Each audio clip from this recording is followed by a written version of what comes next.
이 이야기가 사실인지 아닌지는 잘 모르지만은 어쨌든 정말 대단한 이야기가 있습니다. 우리나라 기독교 선교 초기에 조선에 온 미국 선교사가 이렇게 살펴보니까 남자들이 머리에 이상한 까만 모자를 썼는데, 가운데가 솟은 모자를 썼는데 그게 신기해서 한 양반에게 물어보았습니다. 그 머리에 쓴 게 무엇이요? 하니까 갓이요. 갓. 선교사니까 깜짝 놀랐죠. 갓 그러면은 하나님 아닙니까? 이 나라 사람들은 머리 위에 하나님을 모시고 살아가는 민족이구나. 갓. 그럼 이 나라 이름이 무엇이요? 라고 물었습니다. 조선입니다. 조선. 아침 조자, 깨끗할 선자, 조선. 이렇게 한자로 이렇게 쓰면서 설명을 했죠. 십자가 밑에 낮을 뜻하는 일을 쓰고 그 밑에 또 십자가를 하나 긋고, 그리고 그 옆에 밤을 의미하는 월자를 썼습니다. 조자, 이게 조자입니다. 아침 조자입니다. 선교사가 깜짝 놀랐죠. 십자가, 낮에도 십자가, 밤에도 십자가. 이 나라 사람들은 머리 위에 하나님을 모시고 살면서 낮에도 십자가, 밤에도 십자가를 붙들고 살아가는 사람들이구나. 그럼 선자는 무엇입니까? 했더니 깨끗할 선자를 쓰면서 왼쪽에는 물고기 어자, 오른쪽에는 양자. 선교사님이 깜짝 놀랐습니다. 물고기 그러면 헬라어로 물고기는 익퀴스라고 그러죠. 이크티스라고 하는데 이 헬라 단어는 물고기라는 의미입니다. 근데 이 이크티스 물고기는 초대교회 때 예수 그리스도를 믿는 사람들이, 예수님 믿는 사람들이 비밀리에 서로 사용하던 상징입니다. 예수 그리스도는 때우 하나님의 휘오스 아들, 소테르 구세주. 그래서 예수 그리스도는 하나님의 아들 구세주. 이 단어의 첫 번째 글자를 모으면은 이쿠티스가 되는 겁니다. 물고기가 되는 거죠. 그래서 그 이니셜만 모아도 물고기 이쿠티스가 되고요. 이걸 가지고 그림을 그려도 물고기가 될 수가 있습니다. 물론 제가 이 칠판이 없으니까 그림을 그릴 수는 없는데, 그래서 이 물고기 그러면은 초대교회는 이런 의미였습니다. 예수 그리스도는 하나님의 아들 구세주입니다 라는 신앙 고백이었습니다. 물고기는 정말 보통 그런 물고기가 아닌데 대단한 의미를 가지고 있는 거였죠. 그리고 양은 무엇입니까? 보라, 세상 죄를 지고 가는 하나님의 어린 양이로다. 예수님을 가리켜서 하나님의 어린 양이다라고 그랬죠. 그러니까 이 민족은, 이 조선이라고 하는 민족은 너무 놀라운 민족입니다.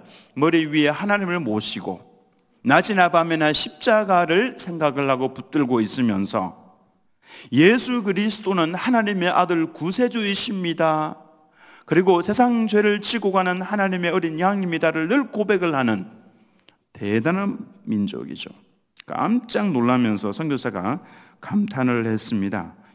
이 민족은, 조선이라고 하는 이 민족은 하나님께서 예비해 놓으신 민족입니다.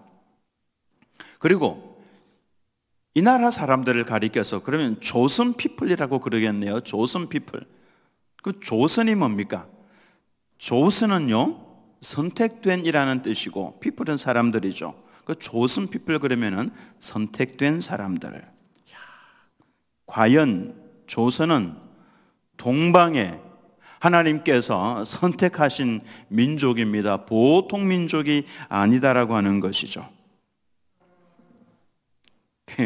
우리 민족 보통 민족 아니죠. 별로 감동이 안 되는 것 같은데요. 저는 이걸 읽으면서 이게 보통이 아니구나. 사실이든 아니든 우리 민족은 정말 대단한 민족입니다. 힘이 없었고 전 세계 가장 가난한 민족이었죠. 그럼에도 불구하고 우리 민족은 하나님의 특별한 은혜로 살아남은 민족입니다. 지금은 경제대국 그리고 군사대국, 강국을 이룬 민족이죠. 동방의 끝에 있는 아주 작은 나라, 위로는 북한과 러시아와 왼쪽에는 중공, 그리고 남쪽으로는 일본에 둘러싸여져 있는 아주 작은 나라임에도 불구하고, 그래서 반만 년 동안 무수한 외세의 침략을 받으면서도 이 조그만 땅덩어리가 끝까지 살아남았죠. 일제강점기 36년 동안에는 우리 민족성을 없애버리려고 개명까지도 했습니다.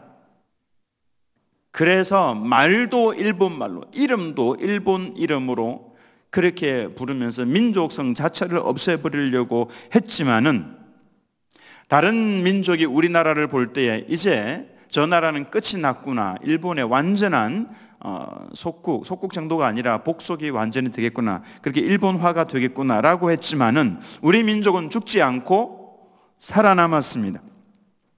6.25 전쟁 때도 북한과 중공과 소련이 대한민국을 쳐들어왔지만은 이제 끝났구나 싶었지만은 부산 일대를 중심으로 해서 다시금 치고 올라갔죠.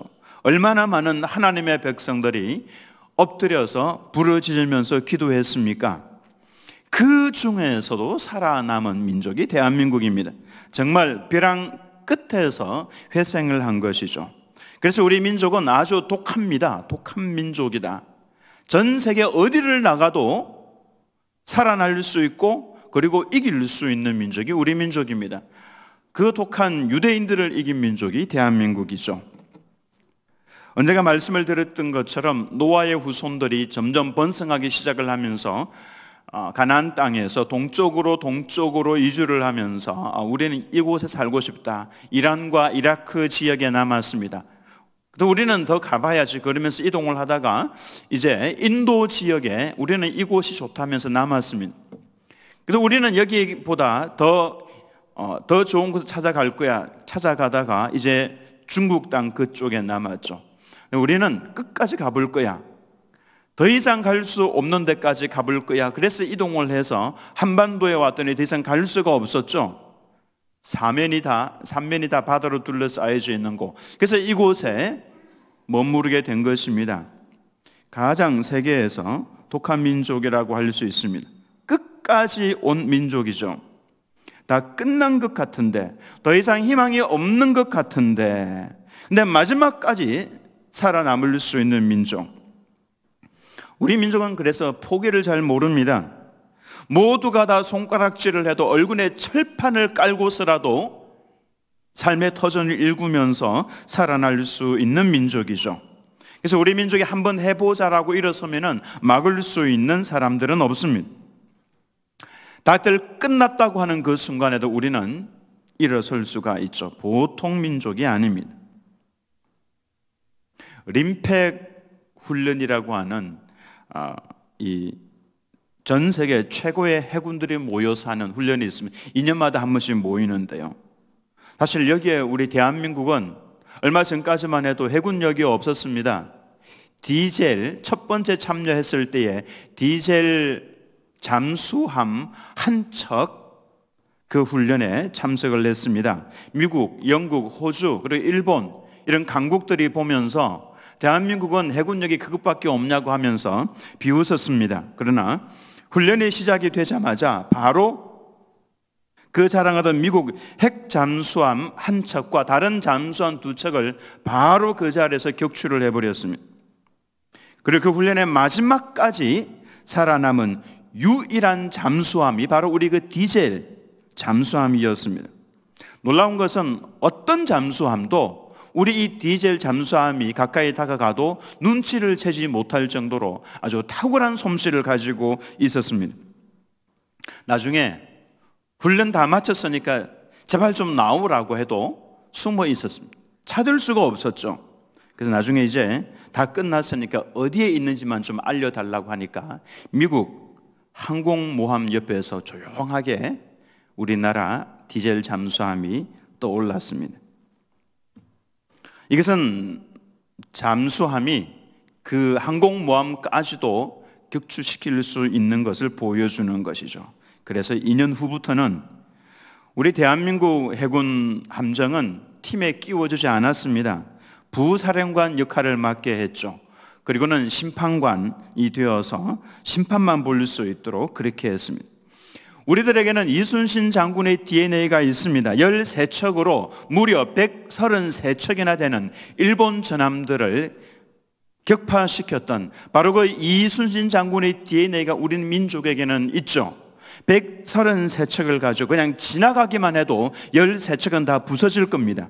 그러나 그 가운데에서도 이순신 장군은 전투를 하면서 싸워서 이겼습니다. 소신에게는 아직 13척이라고 하는 전투함이 남아 있습니다. 다들 끝났구나 라고 하는 그 자리에서도 절망하지 않고 일어설 수 있는 DNA가 우리 가운데 있는 것이죠. 네, 하나님께서도 이것을 요구하셨습니다. 스바냐 3장 16절에서 17절 말씀을 보시면 그날이 어떤 날입니까? 사람이 예루살렘에 이르기를 두려워하지 말라. 시온아 네 손을 늘어뜨리지 말라. 예루살렘 또는 시온, 이것은 같은 의미를 가지고 있습니다.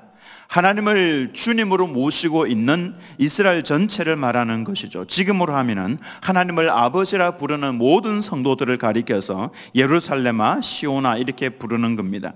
너희 하나님 여호와가 너희 가운데에 계시니 그는 구원을 베푸실 전능자이시라. 그가 너로 말미암아 기쁨을 이기지 못하시며 너를 잠잠히 사랑하시며 너로 말미암아 즐거이 부르며 기뻐하시리라. 우리 가운데 있는 하나님이 나를 이토록 사랑하시는데 그분은 전능하신 분이시고 그분이 말씀을 하시죠.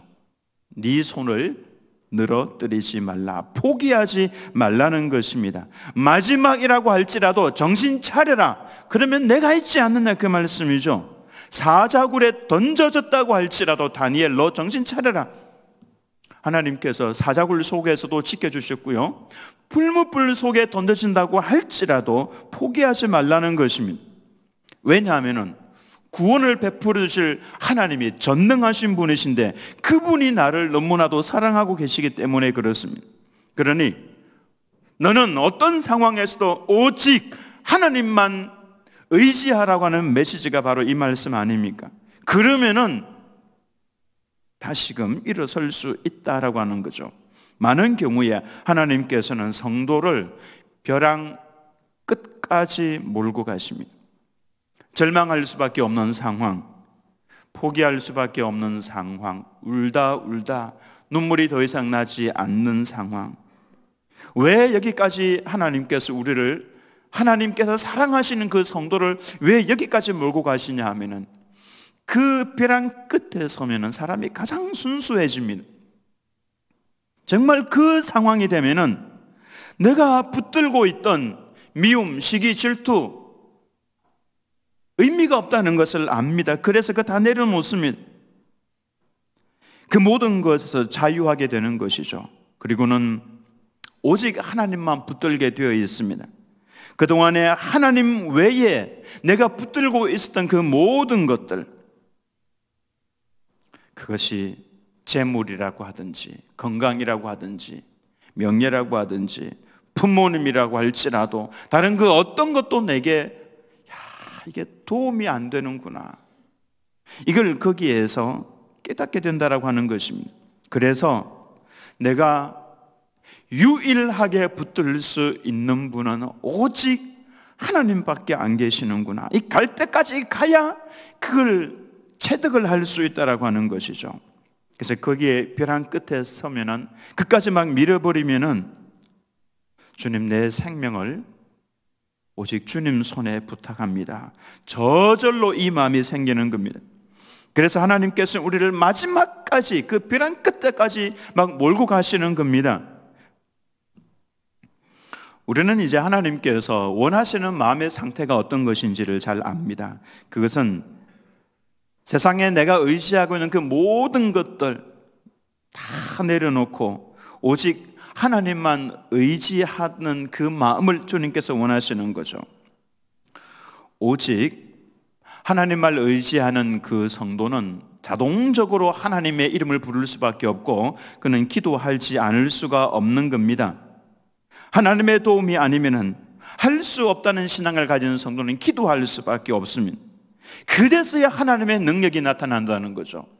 기도하고 내가 의지할 수 있는 이것도 있으니까 그러면은 하나님께서 능력을 베풀어 주어도 이거는 내 힘으로 된 거야. 내 능력과 내 건강과 내 물질 가지고 한 거야. 뭐 이런 생각이 드는 거죠. 그러나 하나님께서는 철저하게 하나님만 의지하도록 만들어 가십니다.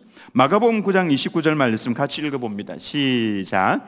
이르시되 기도 외에 다른 곳으로는 이런 종류가 나갈 수 없느니라 하시니라. 기도 외에는 하나님의 능력이 나가는 법이 없다라고 하는 것입니다. 어떤 기도입니까? 나는 이것도 의지하고 저것도 의지하고 그것이 아니라 오직 하나님만 의지하는 벼랑 끝에 서 있는 심정으로 하나님을 붙드는 그 기도를 말하는 것입니다. 아브라함과 사라가 하나님의 약속을 믿고 가나안 땅에 들어올 때 아브라함의 나이는 75세였고 사라의 나이는 10살 차이가 나죠. 65세였습니다.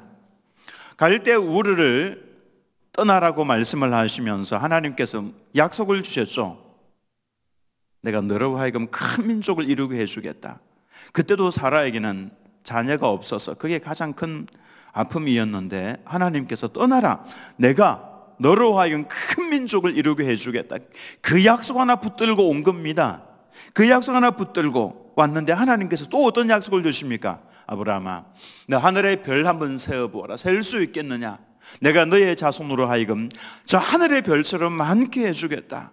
아브라함아, 바다의 모래를 한번 세어보아라. 내가 너의 자손을 바다의 저 모래처럼 많게 해주겠다. 근데 하나님께서 약속을 주실 때 기뻤는데 시간이 자꾸 지나가면서 아니 하나님은 그냥 약속만 남발하시는 분인가 라는 생각이 들 정도로 무려 24년이 지날 때까지 하나님께서는 사라를 통해서 아들을 주시지 않았습니다. 그리고 이제 아브라함의 나이가 99세가 되었습니다. 사라의 나이는 몇 세입니까? 89세죠. 이제는 하나님께서 주셨던 그 약속은 잊어버려도 됩니다. 잊어버려도 무방할 때가 되어버렸습니다. 왜냐하면 사라의 생리가 끊어졌고 나도 이제 늙었구나 이런 때가 된 겁니다. 11절 말씀을 보면 아브람과 사라는 나이가 많아 늙었고 사라에게는 여성의 생리가 끊어졌는지라. 이 말씀을 읽을 때에 저에게 딱 들어왔던 두 단어가 있었습니다. 늙었고 끊어졌는지라. 오늘 제목을 늙었고 끊어졌을 때라고 했습니다.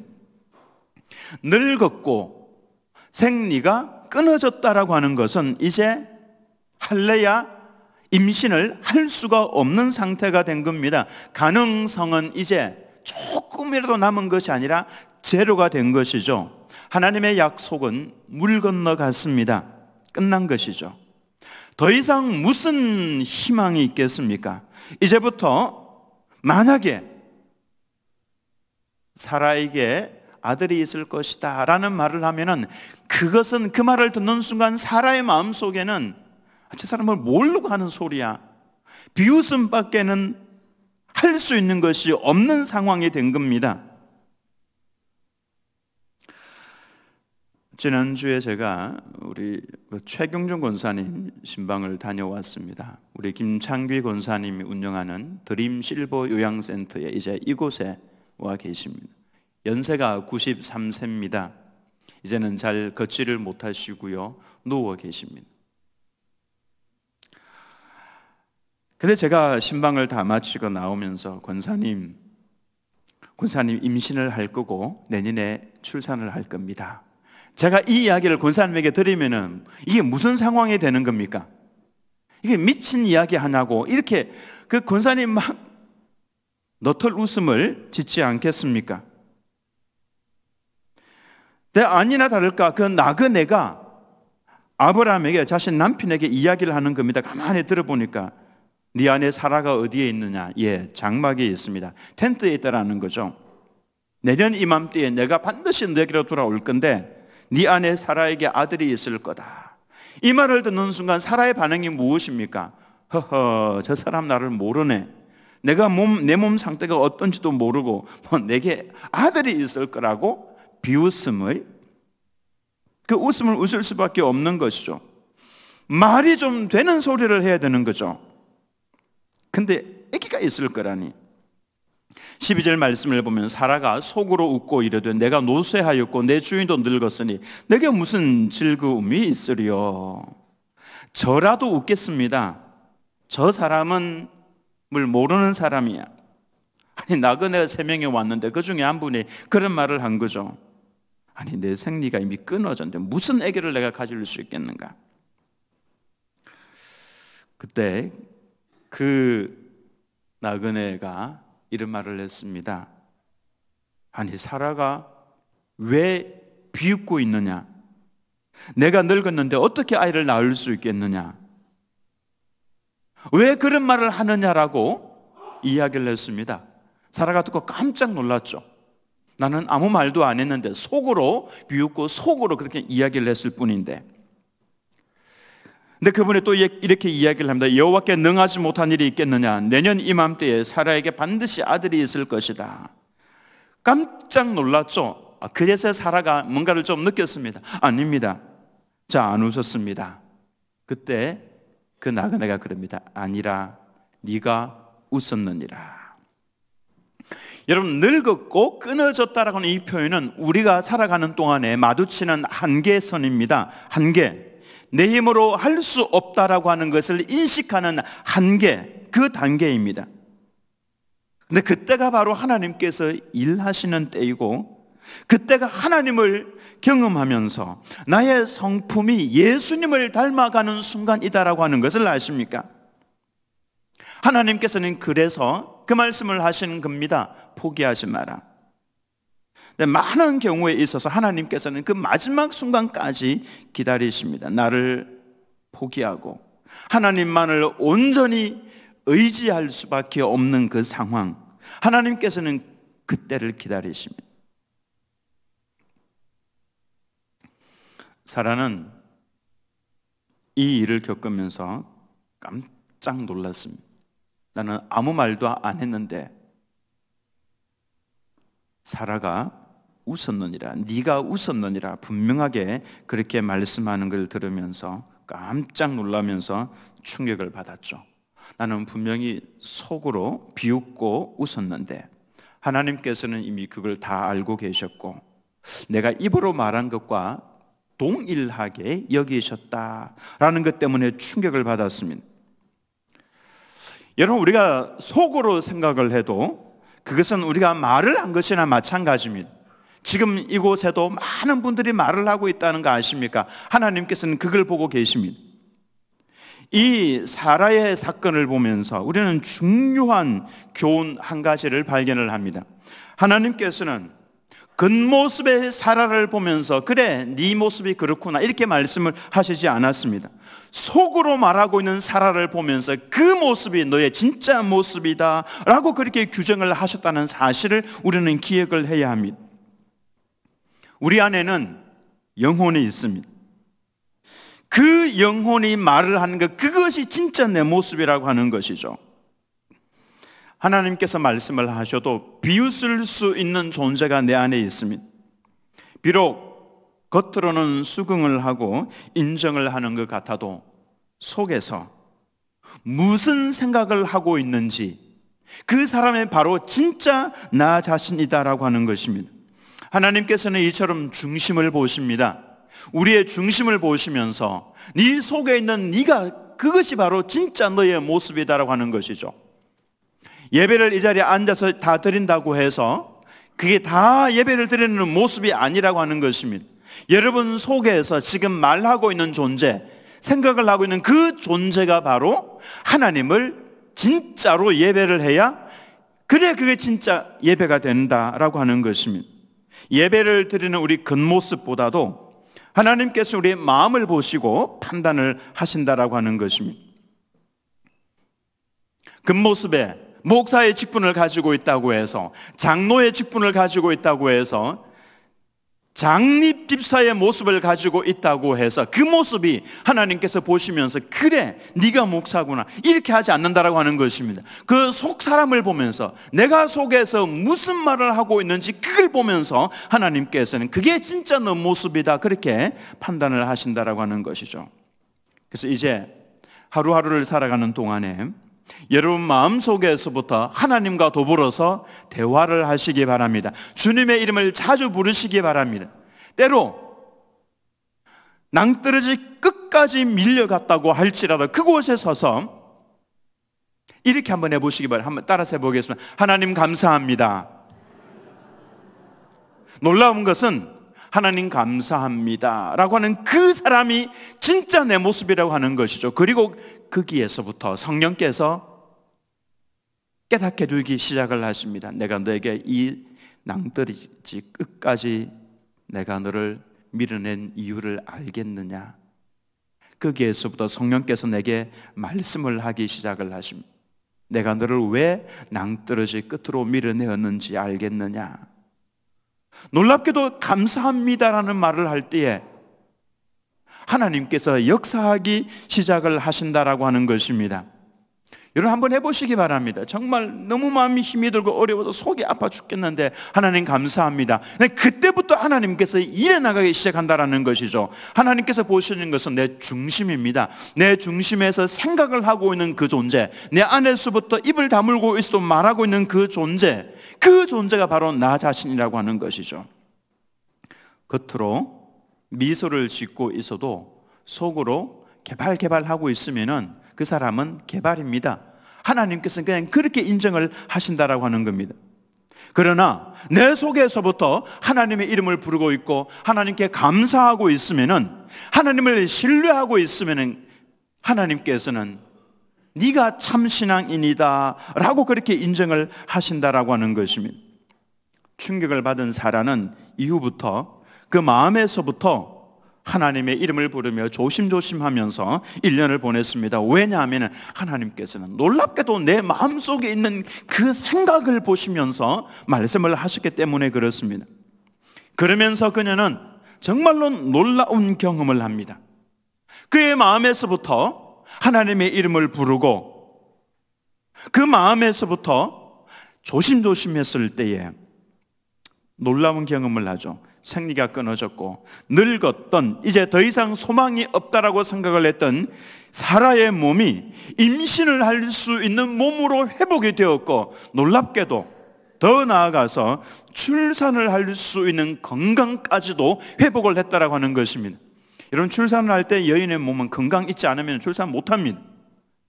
그러니까 이 사라는 그 마음속에 하나님의 이름을 부르면서 조심조심 했을 때 내 안에서부터 생명의 역사가 일어나고 충만하게 되는 것을 경험을 했다라고 하는 것입니다. 누가 진짜 신앙인입니까?